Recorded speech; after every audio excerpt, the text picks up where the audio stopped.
Welcome to Big Blend Radio with your hosts, Lisa and Nancy, editors of BigBlendMagazine.com.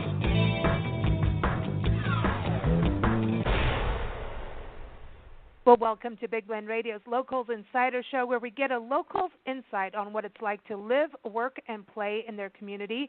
I'm Lisa Smith, co-host of Big Blend Radio and co-publisher of Big Blend Radio and TV Magazine, as well as Parks and Travel Magazine. You can check them out at BigBlendMagazines.com. And today's guest is Sheila Stone. She's the owner of Sequoia Vacation Rentals in Three Rivers, California. It's a beautiful and vibrant art community, and it actually runs along the banks of the Sequoia River, but it also is at the entrance to Sequoia and Kings Canyon National Parks. This is an ultimate destination for any time of year. Check out their website at sequoiavacationrentals.com. We also cover Three Rivers and the Sequoia and Kings Canyon National Parks, the Giant Sequoia National Monument, and Sequoia National Forest if you go to nationalparktraveling.com. Sheila, welcome back to the show. How are you? I'm wonderful. Thank you for having me back. Hey, this is great. You know, I love talking with you because last time you were on the show, not only do you give people like some ideas about traveling a little differently and utilizing vacation rentals, like all these different opportunities you have for people, but you know the park really well because you were a guide and you used to take people on like hikes and things through the parks, right? That's correct. Very I used cool. to work Very for Sequoia Sightseeing Tours, and they gave you a very detailed tour of the national park, some of the history and information about the trees themselves. And Three Rivers is connected to the park and history too, right? The actual community itself, and that's something we're always trying to get people to understand is, yes, go into the parks, explore, but also go to the gateway communities because there's that connection between the park and just, you know, like you even think about, is it Hale Tharp, the log, that fallen log that he used as a home at one point when he was herding his cattle up and before it was a park?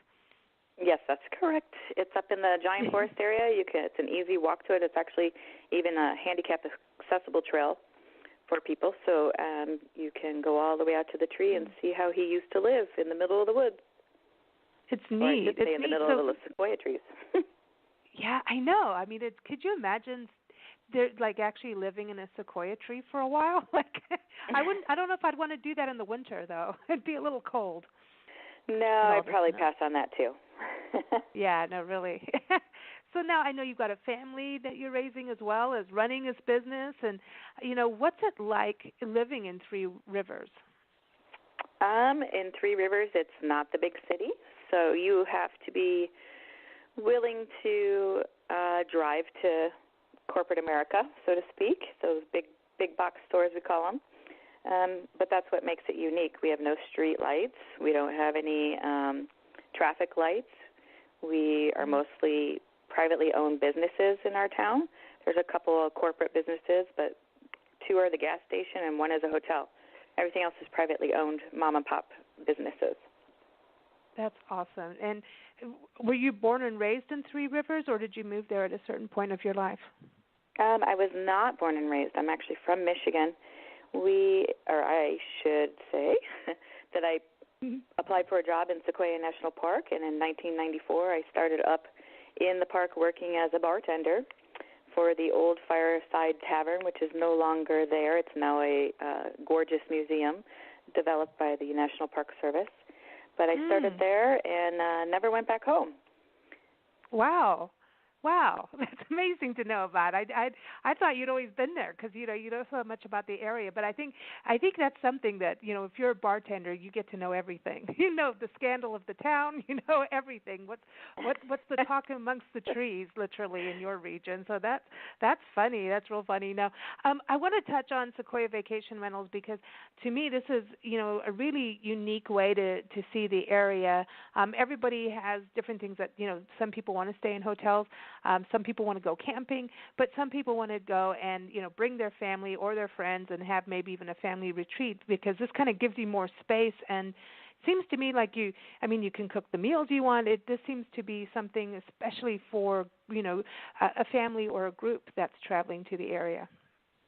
That's correct. Vacation rentals, as many people are aware, have become a big thing in the United States and around the world, actually. There's the corporate companies that are on every single website that will give you plenty of choices on where to stay, whether it's hotels or vacation rentals. But vacation rentals are starting to take control of the market in the aspect that I'm a family of 5, for example, and 5 of us in one hotel room is not very enjoyable when I'm on vacation. You still need the extra space to separate the parents from the kids once in a while.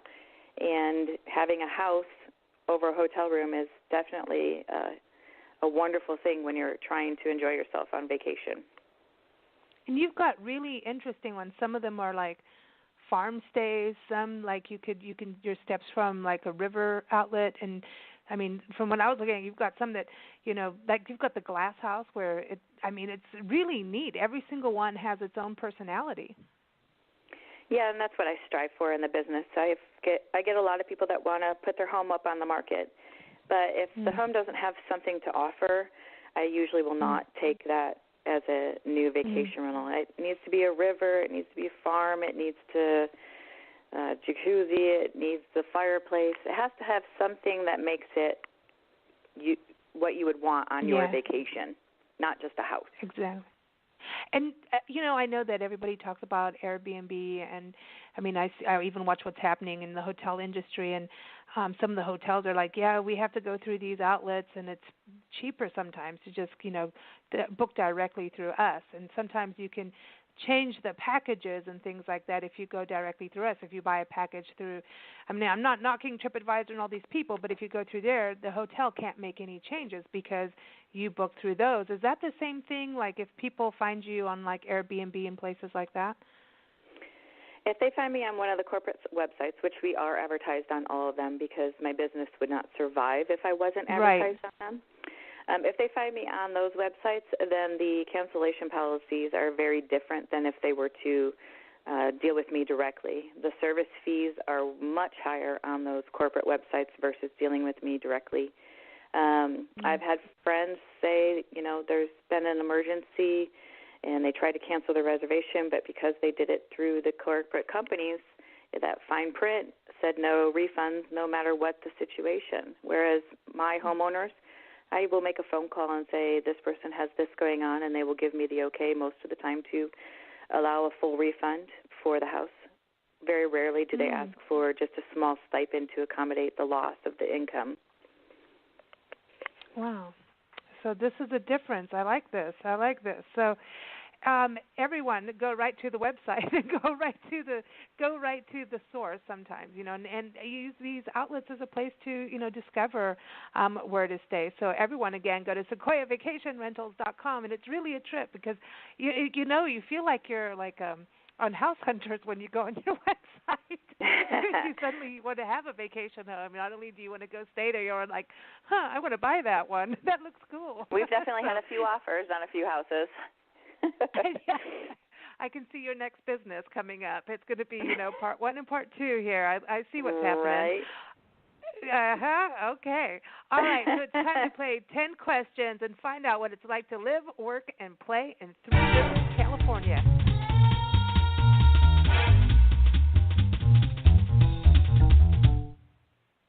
Okay. So Sheila, what are some of your favorite things about living in Three Rivers?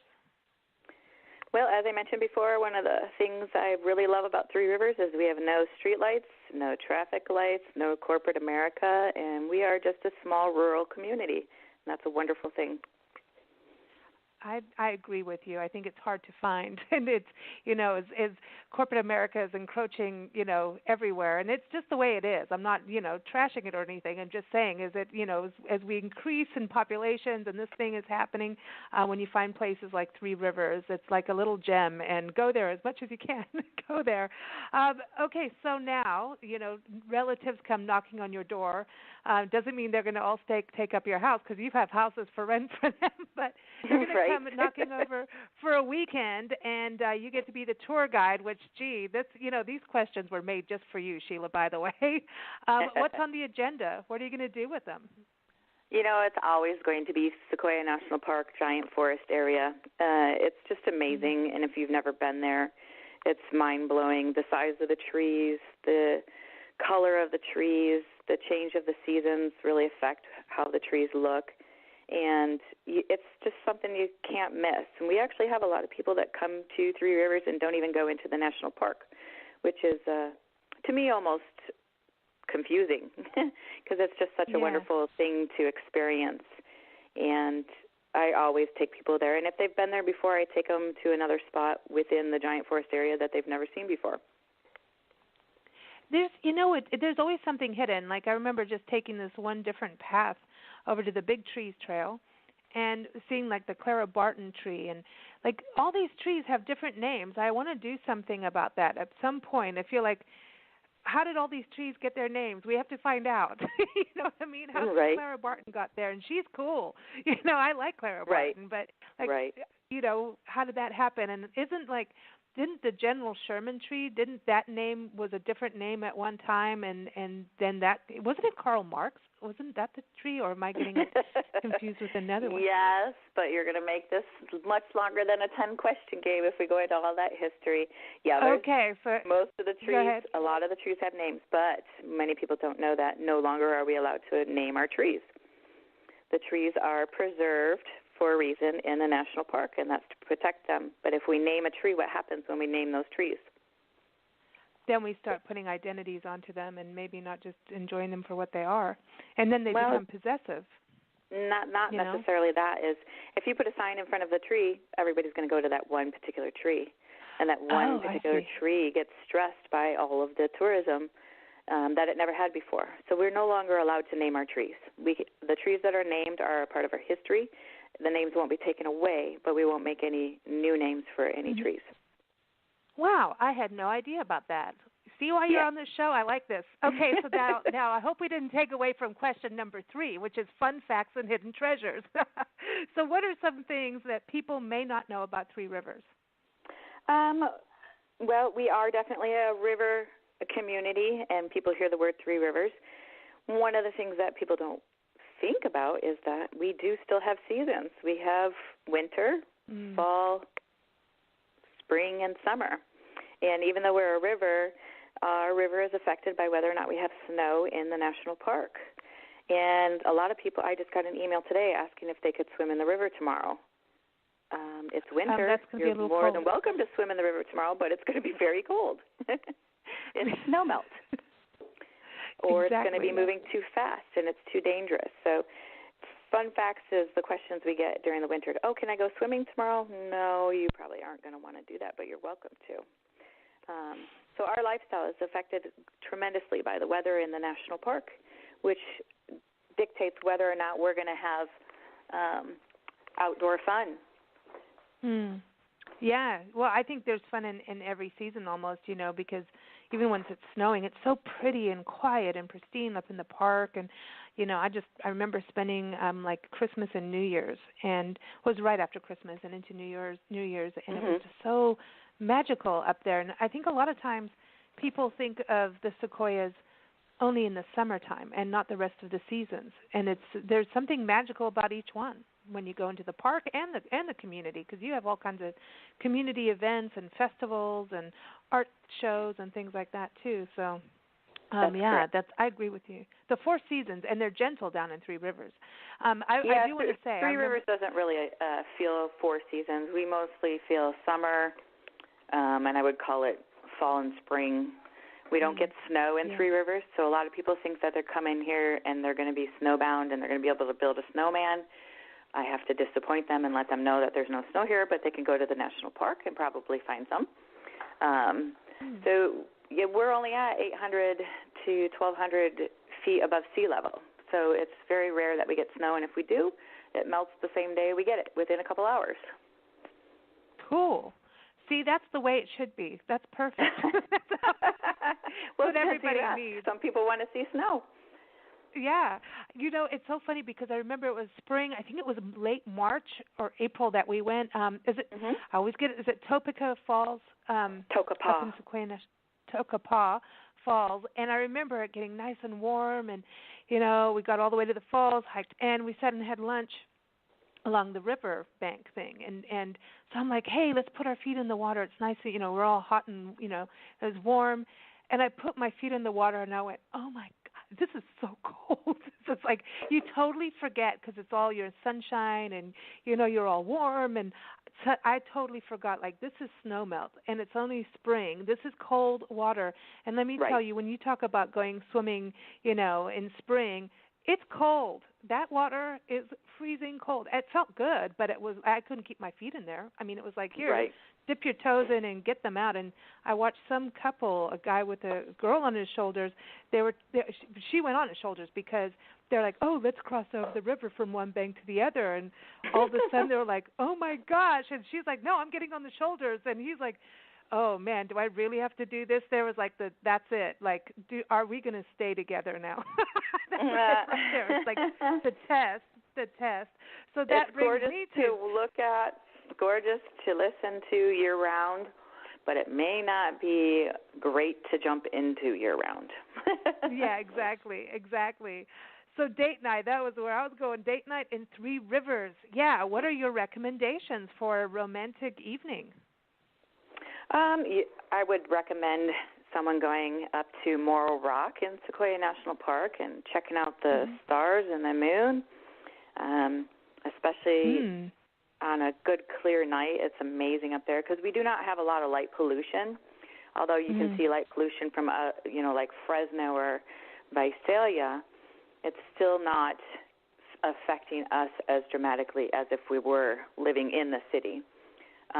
So Morro Rock, a nice little evening snack, maybe a bottle of wine or beer if that's your choice. But that's a good date night.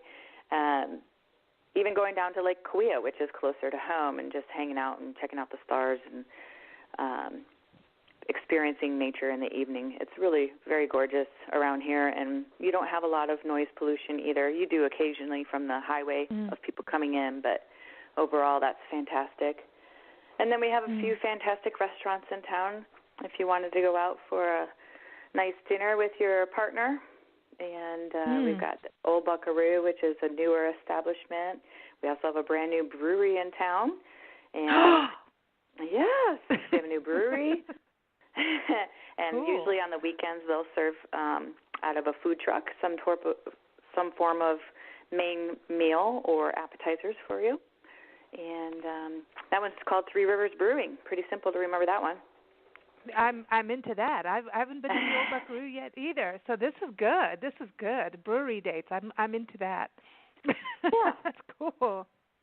Very cool. It seems like Tulare County is getting more and more breweries. As over some of the conversations I've had, like Visalia and Exeter near you, and just seems like it's becoming a brew hub lately over the last couple of years.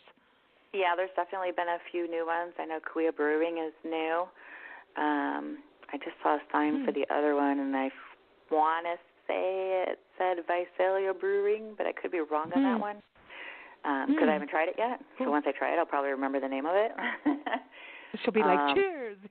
Yeah, new place to go. Yeah, definitely. It's kind of the market of the United States in general, especially in tourist areas. You'll find a lot of breweries usually, but now we are a part of that crowd because we have one of our own. I like that. I love breweries. I think they're fun, and it's nice to have something made locally as well. So that's a nice thing too. So I love that you like date night to be like a night picnic. I think that is romantic and cool. I really love that idea. But what about like a picnic that isn't romantic and maybe with your family and friends? Where would you go during the day for a picnic? Well, you know what? It depends upon the temperature. If it's a really nice temperature that's 80s in the summer, which is rare, I would love to go. I like going down to Lake Cahuilla, and you can find some really good little spots and just have a little lake to yourself, cubby hole, as I would say, and swim all day, go fishing, just spend time with the family. If it's too hot, though, I would go up into the national park because there's anywhere from a 10 to a 20-degree temperature difference between us and the national park. And so Giant Forest just has so many places that you can go hide and just be one with the trees. Now, what are you going to put in your picnic basket that would really be something like a taste of Three Rivers? That's the tough one because we don't really have anything specific. We don't have anybody that's a cheese company or a wine company or a beer company. Ooh, you have sandwich places? Brewery. Yeah, we got sandwiches you got and stuff like that. Well, there's the Sierra Subs, which is voted #1 by TripAdvisor. And then, of course, we have our Antoinette's coffee shop, and she does do lunch sandwiches, and coffee and teas. Pastries. And I remember goodies. They had baked goodies in there. Yeah. Yummy she baked does goodies. Baked goods. And then a lot of people don't realize it, but there's a hidden little gem in the corner called Ann Lang's, and she's been there for as long as I can remember. But she is actually the person who supplies the food for all the river rafters that come down the main fork of the Kauai. So they stop below her restaurant, and she provides lunches to the guests that are taking a full-day river rafting tour. So she's a hidden little gem that a lot of people don't necessarily stop and see. You know what? And if you want to have like a restaurant picnic, you go outside on her balcony. I remember watching all the hummingbirds because she has hummingbird feeders, and then all these ducks and geese below, and you could see people going down the river. It's so cool because you get a little view of the river from back there. So that is a cool place. Yeah. And what about indoor Reimer's seating, chocolate? outdoor seating, and most people don't even realize it. Cool. Is Reimer's chocolate still there where you could get ice cream and stuff and chocolate? Oh, yes. And they've expanded into Yosemite also, the Oakhurst area. So, yeah, there's and over in Avila Beach, I believe they just opened up another one. So, yes, they're still around. Fresh homemade ice cream. What's that? Nice. I was going to say Chocolate Empire. Nothing wrong with that. Nothing wrong with that at all. My children love gift certificates from Reimer's. Okay, That's so you got never chocolate a disappointment. and candy. Yeah, and they have that Christmas shop too for people that people travel just to go to Christmas shops. Mm-hmm. They have a thing about them, like to get Christmas ornaments and Christmas year-round shops. So that's another little attraction over there in Three Rivers. Okay, so now you know how we love our hiking and our walks, and we have a whole Facebook group dedicated to 1-hour walks. So 1-hour walk. If you could take a 1-hour walk with anyone, alive or passed on, just someone you want to hang out with, and maybe someone you want to get information from, or get advice from, or maybe just hang out with, who would it be, and where are you going to take that walk, and what are you going to talk about? We want the scandal. Well, I picked my husband. I picked my husband because we don't get to do that stuff because we have 3 10-year-olds. Wow. So when we can get a walk alone, which we used to get before we got married and all merged into one home, when we get to do that stuff, we talk about everything. It's just whatever's on our minds, and it isn't any specific topic. And I teach him stuff that I know about the park that he never knew, and he used to work in the park also, so he knows things that I don't know about. So I get to hear his little stories, and he gets to hear my stories. So we just to get time alone like that, to go walk around for an hour is just so enjoyable. So is there a specific pathway in the park that you would take, or in Three Rivers? In the Giant Forest area, there's over 35 miles of trails for you to hike on. And if you go pick up the $3.50 trail map, you can make a loop as long or as short or as easy or difficult as you want it to be. And you can see historical log cabins, historical trees. You can go see waterfalls like Tokapa Falls. It's whatever you want your walk to offer. And those maps are great because you'll never backtrack on the same trail over again. And you can go up and do it 10 different times and still not cover all the trails. That's cool. One of my, I know. Yeah, it's one of my favorite areas. I used to hike there all the time by myself when I first went up there in Sequoia.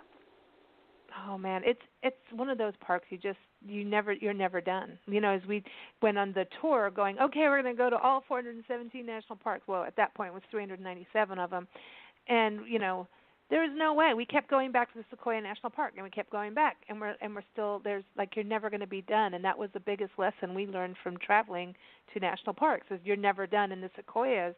That to me, it's like people always head towards Yosemite, and I love Yosemite, and it's iconic, and it's a big deal. But I just want to say, everyone, the Sequoias and Kings Canyon, Kings Canyon's like a miniature. It's not miniature. It's huge in wilderness area, but it's like that is like Yosemite. It is that awe-inspiring going to those two parks. Then when you're in that area, don't always just go to Yosemite. Make sure you do Sequoia and Kings Canyon too. Don't you think? It sometimes just doesn't hit it as much as everyone thinks. Yosemite and Yellowstone, those are the two national parks of America, or the Smokies. You know what I mean? Oh, don't forget the Grand Canyon too. Oh yeah, the Grand Canyon. Yeah. Well, ironically, I worked in Yellowstone. I worked in Kings Canyon. I've worked in Sequoia National Park, and I've worked in Yosemite National Park. So I have lived and worked in all of those locations. And obviously, Sequoia grabbed my heart because 1994, I was on the mission to go to as many national parks as possible, and I got to Sequoia, and that was it. I never went to. Well, I did do Yosemite for a 6-month stint after reaching Sequoia, but I went back to Sequoia after Yosemite. Just kept going back. And that's after living there, so I still had more to do as far as I was concerned. Yeah, I love that. And so what got you into national parks? Like, is that something were you raised as a kid, going out into nature, or what was it that kind of gave you the national park bug? It was actually completely by accident. I had my parents, every weekend, whenever they could, they took us camping. So I've definitely been a nature person. But when I was in college, didn't exactly have the best roommate situation going on, and I was like, what could I do to get out of this situation? And I went to the Summer Job Fair Board, and they had all the jobs available for summer posted on the boards, and national parks were on there, and it says that they provided housing for, a very, very cheap rate. And I was like, that sounds kind of interesting. Maybe I should do that. And so I did. I went and worked at Mackinac Island, which is in Michigan, at the Grand Hotel, and that was it. The rest is history. I just went back to that Summer Job Fair Board and took every tag I could get and applied for every national park that I could apply to, and that's how it started. Wow, how cool. Good for you. I love that. I love that. Well, there is something, there's just, to me, it's just like, our parks are like just, they're paradise, man. There's just, you can never stop learning all these little intricate things, from why does this butterfly only go to this plant? It's like all these little things. The web of life. It's so cool. So now I know, like, you're just like, you're going to always be in national park land. I see that in you. But now, if you could learn something new, take on a new job for a day. I know you love what you do, but just to go learn something different, is there a local business or a local job that you would want to do, or something you would want to start just to try something new for one day? Well, I like making a person's vacation everything they want it to be. And that's part of the enjoyment in my business, which is the vacation rentals. But also, too, there's more to a vacation than just where they're going to stay. It's all the activities they're going to do. And I would love to be able to offer a business here in town that rents the bikes, rents the kayaks, rents the equipment for them to enjoy what we have to offer. It's been attempted in the area here, but the downfall to this area is that we are very seasonal. So it's very hard to keep your business open 6 months out of the year, and the other 6 months you can't keep up with it. But it'd be wonderful if we could find something that had the ability to accommodate the year-round tourists and not just the summer tourists. I would love to find that bubble that's missing here. I see that is a possibility in your future, isn't it? It's been talked about by many friends of mine. My best friends that are here, I've known them since 1994. They all worked up there with me, and all of us stayed. There's about 10 of us that never went back home. Wow, that is cool. So I see stuff growing. Yeah, you've got such a magical place. I think Three Rivers, out of a lot of our travels, that was one of those places you go, okay, where everyone, when we started the tour, like, where should we move to? Where's the best place to live that, is a nature place? And Three Rivers was right up there as one of those places that if you want nature and you just want to be able to breathe and have true quality of life and wildlife and birds and nature, that's it. And culture. And you even have your own organic farms and stuff. So it's like, what are you missing? We don't miss the big city stuff. You can go and get that whenever you need it. So it's nice to have that. It's just magic. It's a magical place. I would live in Three Rivers for sure. It's magic. It takes it a really different is. type of person, for sure. Yeah. Everybody has their thing, that's what they want, and I think as a mom it's got to be nice too to just be able to raise your kids in that kind of environment where it's just laid back and they can run around, versus some places it's like go play in the traffic, you don't want that for kids. So right. I think it's cool. We mm-hmm. definitely have children who are adventuresome compared to children that are in the city. And it's noticeable when we go to events at other schools that the dynamics of the children are very different in how they're raised. A lot of children mm-hmm. that we have around here run around barefoot in their bathing suits, and they're on rocks, hopping everywhere, swimming every day, going for hikes. It's very, very different than being in the city. It's not to say that you can't get that in the city, because there's definitely beautiful towns across the country that have the ability to do the lifestyle that we have here. It's just that they're raised differently because of where we live, for sure. Yeah. I like it. I think that's the way it should be. It's cool. So now, talk about events. Okay, so what is your favorite annual Three Rivers event that you don't ever want to miss? And I know you guys have some good ones. It's kind of funny, but I really love the Redbud Festival.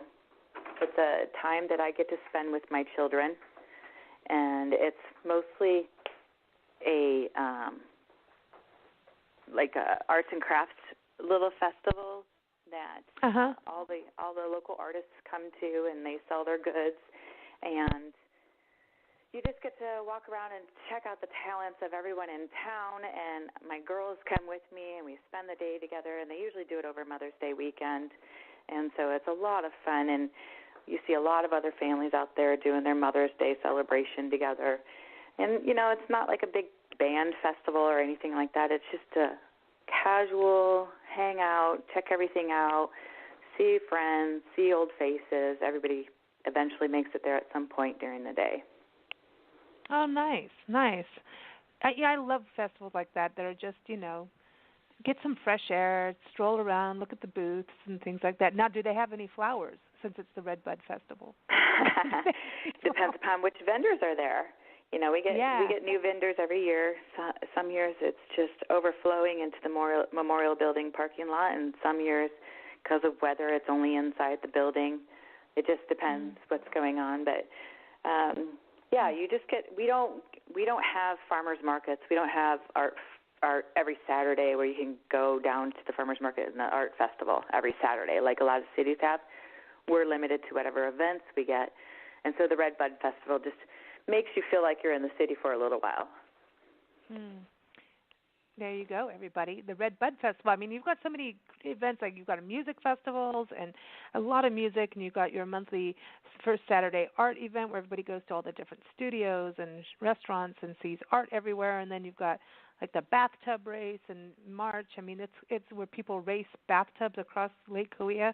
That's one of the craziest events I've ever seen. That and the polar bear dip, where people jump in the water. Talk about cold water on New Year's Day. That's New Year's Day polar dip. Yeah, man. That's why there's Bloody Marys, so we can sit and drink those while we watch the people jump in. That's right. You just go like, look at them. No, hats off to anybody doing that.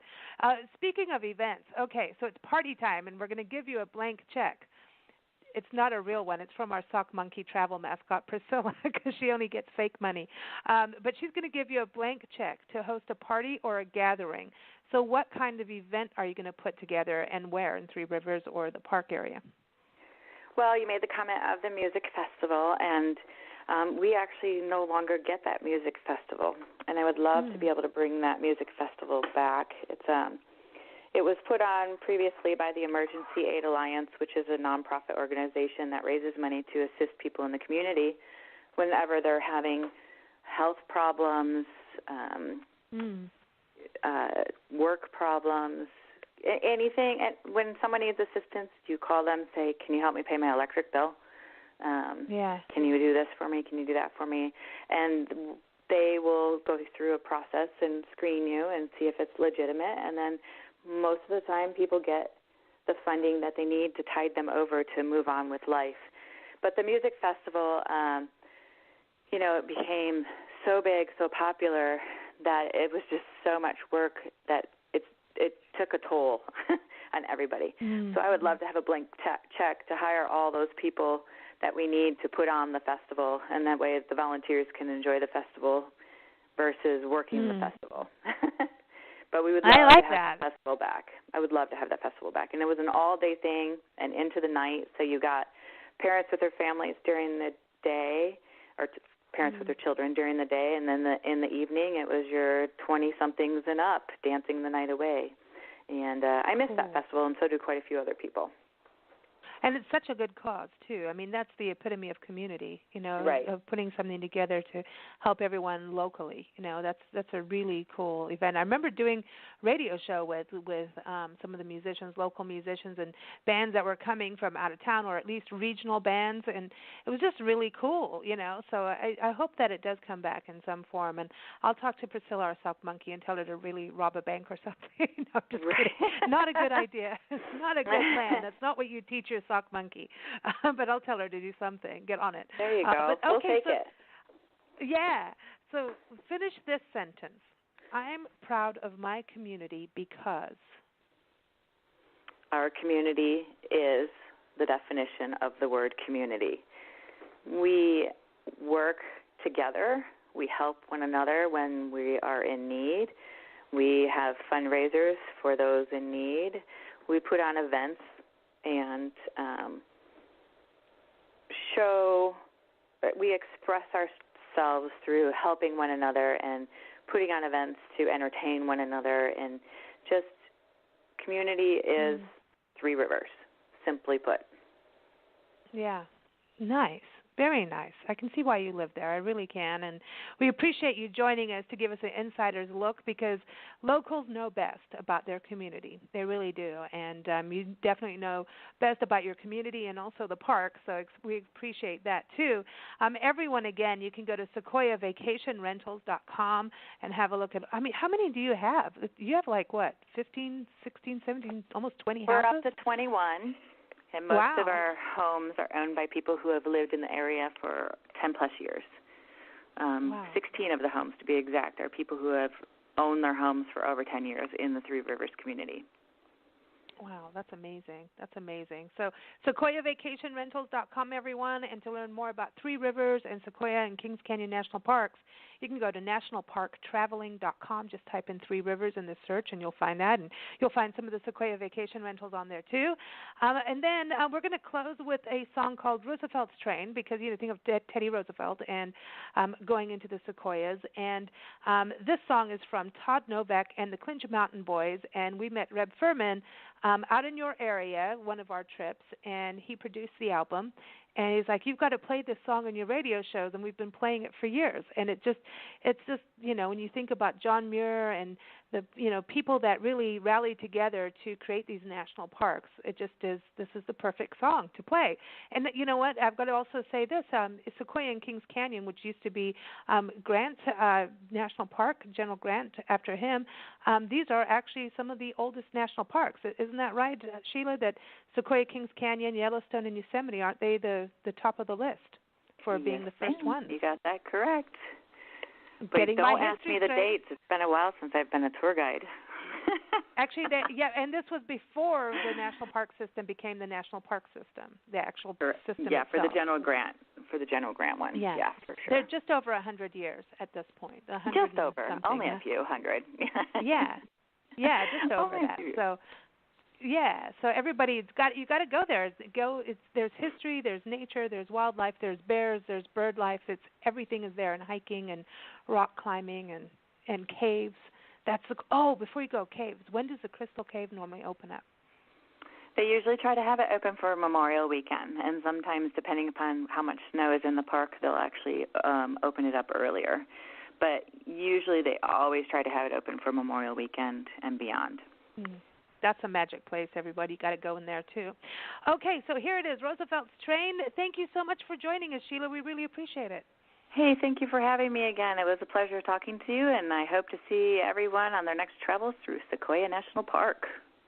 Absolutely. You take care. Okay, here it is, bye-bye. everybody. Here's some mountain music. Oh, I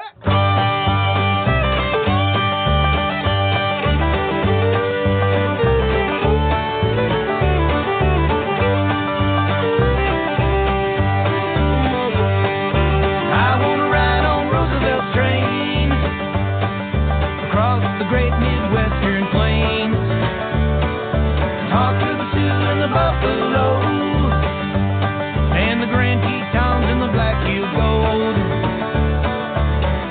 Yeah, he'd tell me how it feels, face down the devil charging up San Juan Hill when the country was young and a man could dream, and the rivers were wild and the air was clean, and we could ride by horse or rail, sleep outside, meet the Big Dipper's Dale, and listen to John Muir snore twice as loud as the night before, and wake up snowflakes on our tongues when the country was young. I want to ride on Roosevelt's train, Yosemite, Sierra Mountain Range, taste the mist of the waterfalls. We could hike for days, not see it all, like a hawk upon the wind. I'd never feel so high again when the country was young and a man could dream, and the rivers were wild and the air was clean, and we could ride by horse or rail, sleep outside, meet the Big Dipper's Dale, and listen to John Muir snore twice as loud as the night before, and wake up snowflakes on our tongues when the country was young. Go on there, do it.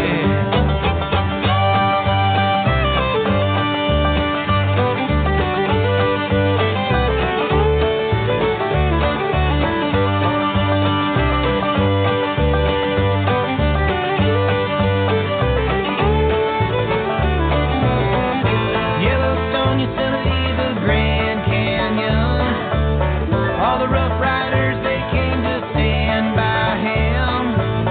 Oh, how we all sat up tall when Roosevelt said he'd save them all when the country was